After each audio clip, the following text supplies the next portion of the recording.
What's good? Matt Clark here at the new Matt Clark. How are each and every one of you doing on this amazing Saturday? I'm doing great. My girl's doing great. My family's doing great.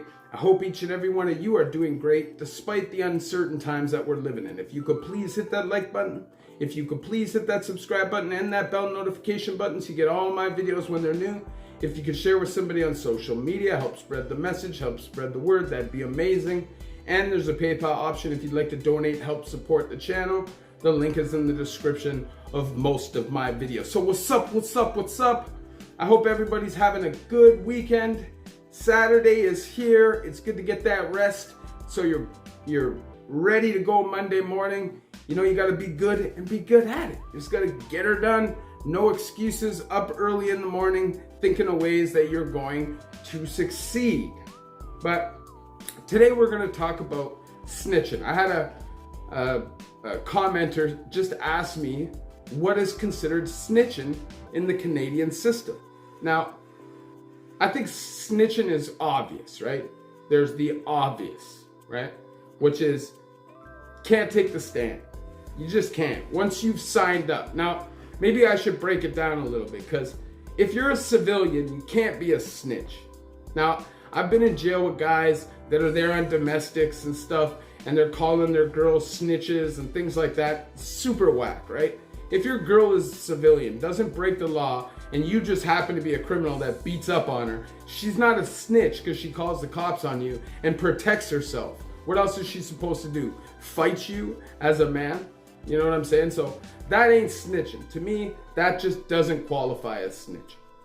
If you are somebody who does not break the law, follows the rules, pays your taxes, doesn't steal, doesn't rob, doesn't assault people, doesn't hurt people, then you are what's called a civilian. And there is no such thing as snitching for you. You call the cops all you want.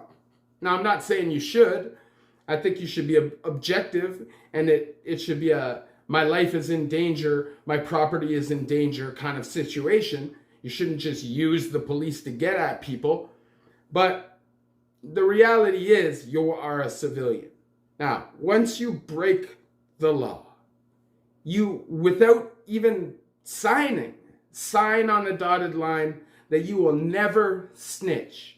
Once you are an active criminal, and I don't care if you're selling drugs, I don't care if you're stealing, I don't care if you're doing break and enters, I don't care if you're doing full out robberies, murders, home invasions. Once you sign up to the criminal lifestyle, that is a forever contract. And if you break it, you are NG for life.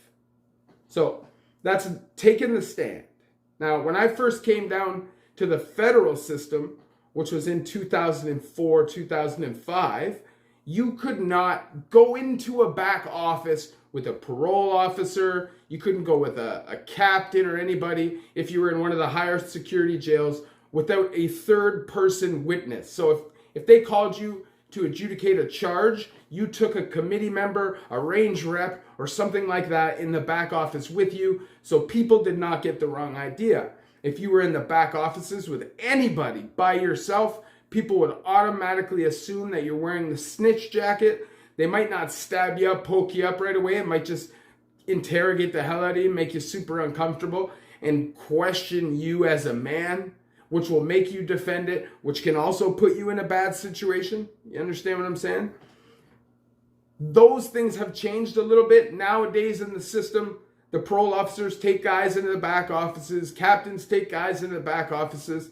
It doesn't seem to be as serious in the lower security prisons right up to Joyceville. Because even at the end when I was in Joyceville, guys would go in the back, didn't matter. You know, things change, I guess. Right? Now, if there is a violent incident, right, whether it's a stabbing, a severe beating, anything like that, they're going to bring in what's called the pen squad. If they ask you to go out for interrogation, you refuse that. They cannot force you. The pen squad is not capable of doing that. As a range, you are expected to uniformly say no, and they'll disappear. And all I'm going to say is, don't put your life on the line for nobody else. Don't do it.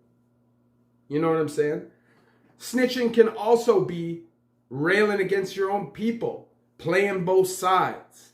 You know what I'm saying? Taking this information and giving it to these people. Maybe somebody ends up getting robbed. Maybe they get the down on somebody and they're able to poke him up, stab him up because he's caught off guard. Maybe it's in the streets. It's robbery, shootings, setup things, all that kind of stuff. To me, that's all snitching if you're rolling with the people that you're setting up. It don't matter.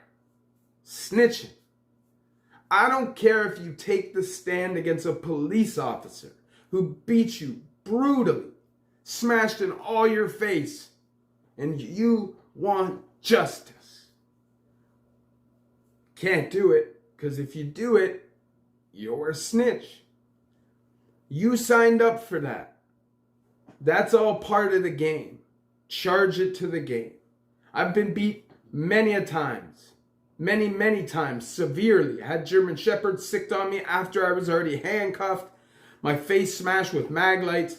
Jumped, punched, kicked, all the above. Never filed a complaint. Never asked for a badge number. Don't care. Charge it to the game. It is what it is. Now, we all are individuals. We all take things differently. We all think about things differently.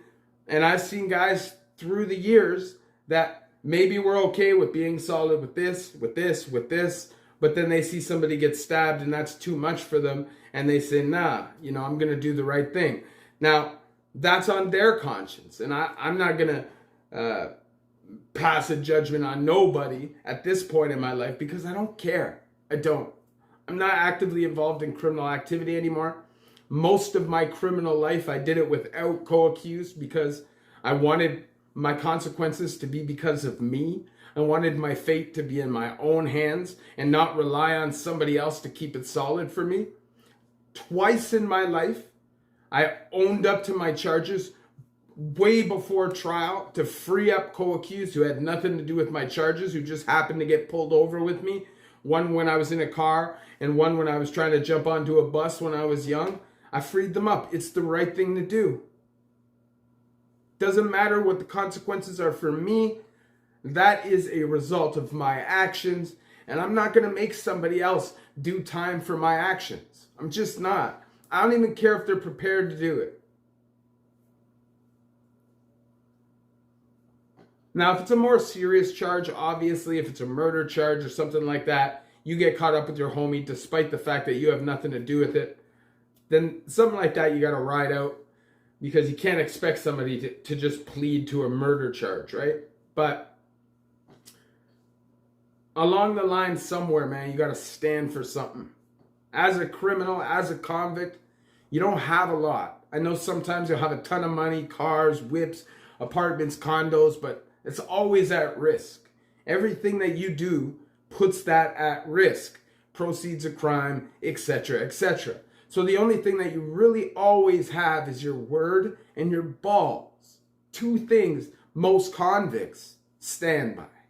So you're going to be actively involved in crime for 5 years, 10 years, 15 years, 20 years, have a reputation as a solid dude and give all that up. For what? Regardless of you're actively involved in crime or not. Because I don't care. I'm not taking the stand for nothing. I don't care, personally. I don't care if it's a cop. I don't care at all. So, at the end of the day, we all are individuals and get to make our own choices.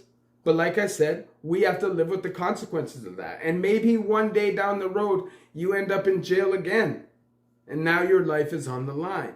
For what? I've seen guys snitch and do more time than the guy they snitched on. I know a specific case. 4 guys got caught for a body. 1 guy snitched. That guy's doing life 25. And everybody else is now out of prison. Except one who went back into prison on a different charge. I was blessed. I always had solid homies. I always had guys around me that didn't snitch, didn't believe in snitching. And the guys that I used to hang with are all still fairly active, I think. And really stand-up dudes. So I never had to worry about it with that when I was real active when I was younger. But once you get into the addiction crime, you start doing break and enters to deal with the habit. Anybody you're around can't really trust, right? So I always rolled individually. And it got me arrested a few times. It did, because I couldn't keep six and do this all at the same time.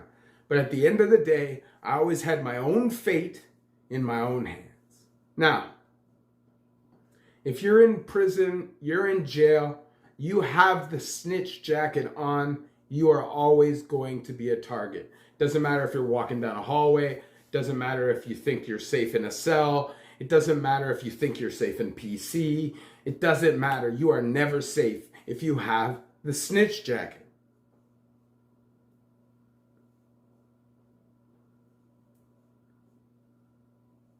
Life gets hard. And sometimes we make bad choices, and those bad choices lead to us doing long stretches of time. But we made those bad choices. It's not up to us to divide it up equally because maybe I'm the only person who got caught. You got to stand on something, man. You got to have some principles. You got to have some morals if you want to play in this game. It upsets me when I hear about guys that are doing huge numbers and the guy, the co-accused, is on road and he's actually the trigger man. He just has no soul, no shame, and before that other guy knew what hit him, started pointing fingers saying that person was responsible. Beat him to the punch, I guess. You see that throughout the whole system. It's sad, man. It's sad. When I first started doing federal time and even regular time, you didn't hear much about people snitching. You didn't hear much about box thieving and guys getting robbed for their PKs, drugs getting stolen, canteen getting stolen. You never typically heard that stuff back then, specifically in federal. It was just a different code of honor amongst convicts. But nowadays, people can just walk around with that snitch jacket like it's nothing and still be successful. Look at Tekashi. Biggest rat going. Put a freaking rat on his album cover. Guess what? He's still out there making money. He's still out there getting respect from people. It shows the evolution of society with social media and just where we've gone in terms of being freaking snowflakes. No code of honor amongst men at all. Most of them. We're all endangered species, man. You're a true person who is prepared to stand on what you believe in, accept consequences for your actions, be a good friend to whoever you roll with, regardless of the lifestyle, are endangered species. And if you are that person, then you should pat yourself on the back and be proud of yourself. I'm telling you, having integrity means a lot, whether you're in the legitimate world or you're in the criminal world. Obviously, I share my stories with you guys so you don't have to go through these things yourselves. If I could snap my finger, nobody goes back to prison. Nobody goes back to jail. Nobody has to have a trial or worry about somebody snitching on them. That's what I do, but that's not a reality, especially in 2021. People are hungry out here, and sometimes you got to do what you got to do. And sometimes those decisions have consequences that could land you in jail. And it's up to you to be a man and own that, accept that, and lay in your own bed. It's really whack to expect somebody else to accept your consequences. If you could please hit that like button, if you could please hit that subscribe button and that bell notification button to get all of my videos when they're new. If you could share with somebody on social media, help spread the message, help spread the word, that'd be amazing. And there's a PayPal option if you'd like to donate, help support the channel. The link is in the description of all of my videos. So, like I said, snitching doesn't necessarily have to be on stand. Snitching is just being a snake. Playing one side for the other. Giving up your homie to the ops. A setup ting. That's snitching. Taking the stand against a cop is snitching. Love each and every one of you. To do that.